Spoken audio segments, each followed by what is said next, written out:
완전히 소진하기 전에 피로 깨닫기.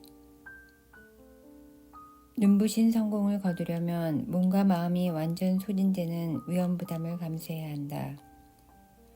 안타깝게도 우리는 연기가 눈에 보여야 자신이 타들어가고 있음을 깨닫는다.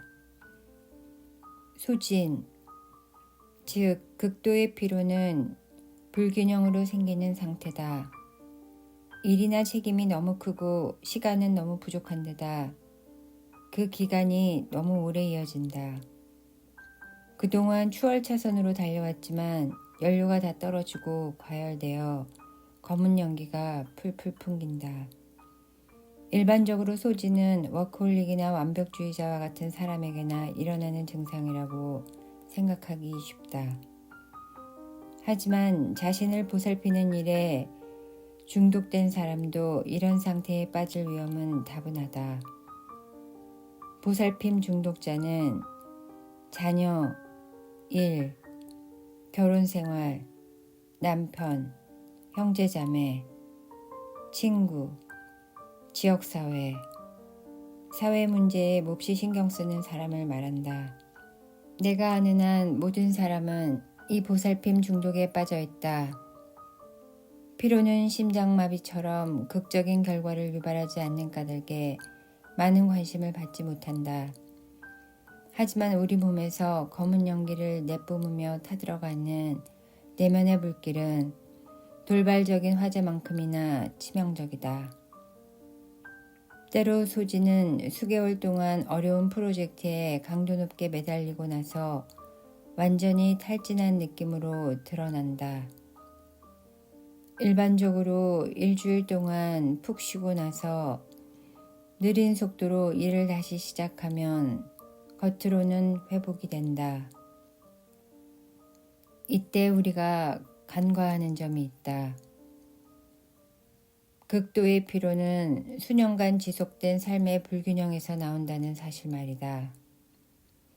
일시적인 상황이라고 생각했던 불균형이 생활 방식이 되고 만 것이다.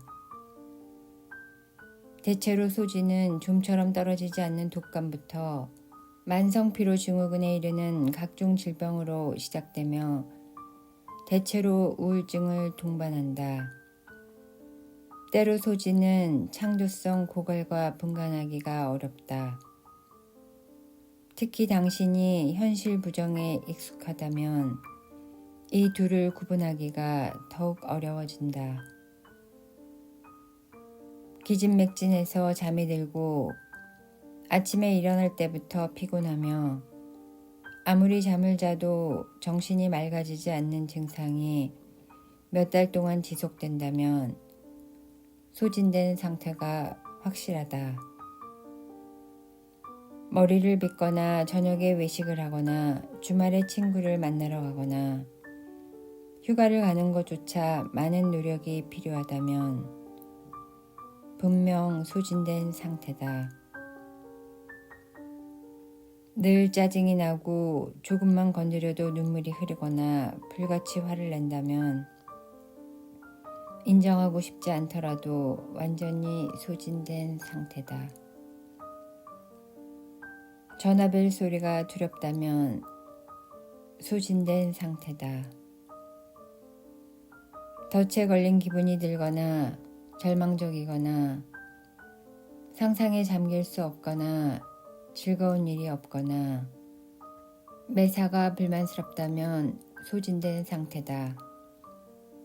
엄청나게 설레는 순간 혹은 사소한 순간에 마음이 움직이지 않는다면 소진된 상태다.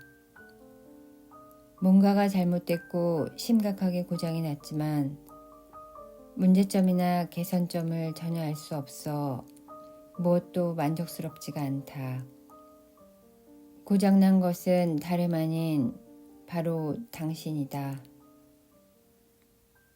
당신을 도울 사람이 세상에 하나도 없다는 느낌이 들면 소진된 상태다. 그리고 도울 사람이 없다는 생각이 맞다. 소진된 상태에 시달릴 때 도울 수 있는 사람은 세상에 딱 한 사람, 자신뿐이다.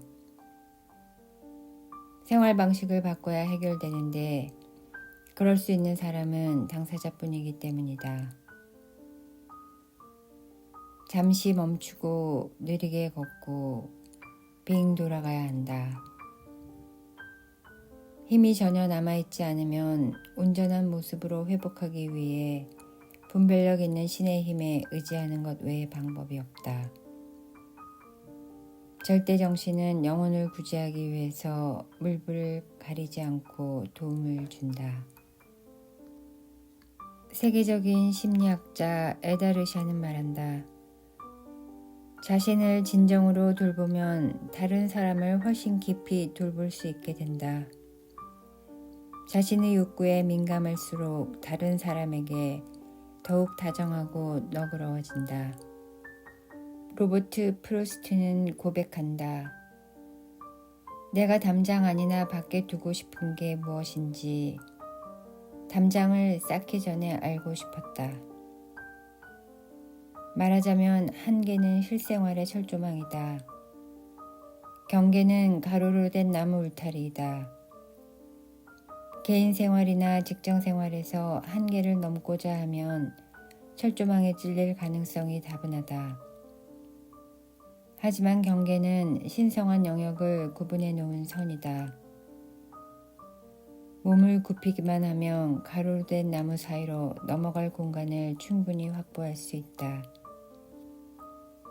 누구나 한계에 얽매이지 않은 채 살고 싶어 한다. 따라서 우리가 소중히 여기는 모든 것을 보호하고 격려하고 유지해주는 경계선을 긋는 방법을 배워야 한다. 대부분의 사람은 경계선 긋기를 몹시 괴로워하고 더 이상 용인할 수 없는 지점에 이를 때까지 이를 미뤄둔다. 경계선을 넘으려 하면 이 이상은 안 돼라고 용기 있게 말할 줄 알아야 한다. 속마음을 이야기하고 필요한 점을 표현하고 기호를 분명히 밝혀야 한다는 뜻이다. 이런 순간에는 긴장감이 흐르게 마련이며 자칫하면 큰 싸움으로 번져 눈물과 오해와 상처로 끝나기 십상이다. 그래서 많은 사람이 침묵을 지킨다. 분출하지 못한 분노로 사실상 벙어리가 되고 욕구를 분명하게 표현하지 못한다. 경계선을 긋는 좋은 출발점은 안 돼요라고 말하는 것이다. 안 돼요는 좋아요만큼 아름다운 말이다. 안 돼요라고 말하고 싶은 욕구를 거부할 때마다 자존심은 훼손된다. 필요할 때 안 돼요라고 말하는 것은 권리일 뿐 아니라 가장 진지한 의무다. 에너지를 소멸시키는 오래된 버릇에 내면의 기쁨을 앗아가는 것에 목적을 방해하는 것에 안 돼요라고 말하는 능력은 우리에게 주어진 선물이기 때문이다. 그리고 다른 사람의 기대가 자신의 기대와 맞지 않을 때 안 돼요라고 말하면 그들이 스스로의 길을 제대로 발견하도록 도와주는 셈이기 때문이다. 우리에게 진정 필요한 것에 전념하겠다는 의지를 안 돼요라고 말로 표현할 때 비로소 우리는 자유로워진다. 조각가이자 시인인 헨리 반다이크가 설명한다. 시간은 기다리는 이에게는 너무 느리게 가고 걱정거리가 있는 이에게는 너무 빨리 가며 슬픈 이에게는 너무 길고 기뻐하는 이에게는 너무 짧다. 느림과 빠름은 시간에 공존하는 현실, 존재의 음향이다. 일상에서 마음의 평정을 유지하려면 시간의 두 가지 속성도 이해할 수 있어야 한다. 고대 그리스인은 이를 크로노스와 카이로스라고 불렀다. 크로노스는 해가 뜨고 지고 지구가 공전과 자전을 하면서 어김없이 반복적으로 흘러가는 시간을 말한다. 벽걸이 시계, 마감 시간, 손목시계, 달력, 일정, 계획표, 호출기로 대변되는 시간이다. 크로노스는 최악의 상태인 시간이다. 크로노스는 궤도를 벗어나지 않는다. 크로노스는 세상의 시간이다. 카이로스는 특별한 감정을 느끼게 되는 각자에게 의미 있는 시간이다. 카이로스는 초월, 무한성, 숭배, 기쁨, 열정, 사랑, 신성함으로 대변된다. 카이로스는 현실과 밀접한 관계가 있다. 카이로스는 최상의 상태인 시간이다. 카이로스는 정신의 시간이다. 우리는 크로노스 속에 존재하면서 카이로스를 열망하는 이중성에 시달린다. 카이로스를 경험한 적이 없다고 생각하겠지만 그렇지 않다. 사랑을 나눌 때, 명상이나 기도를 할 때, 음악을 들으며 황홀감에 빠지거나 책을 읽으며 공상을 할 때, 침대에 누워 일요일자 신문의 만화를 볼 때, 석양의 경치를 감상할 때, 열정이 가득한 일을 하며 기뻐할 때가 카이로스다. 카이로스에서 기쁨을 느끼고 아름다움을 보며 삶의 의미를 깨닫고 신과 교감한다. 그렇다면 크로노스를 카이로스로 바꿀 방법은 무엇일까?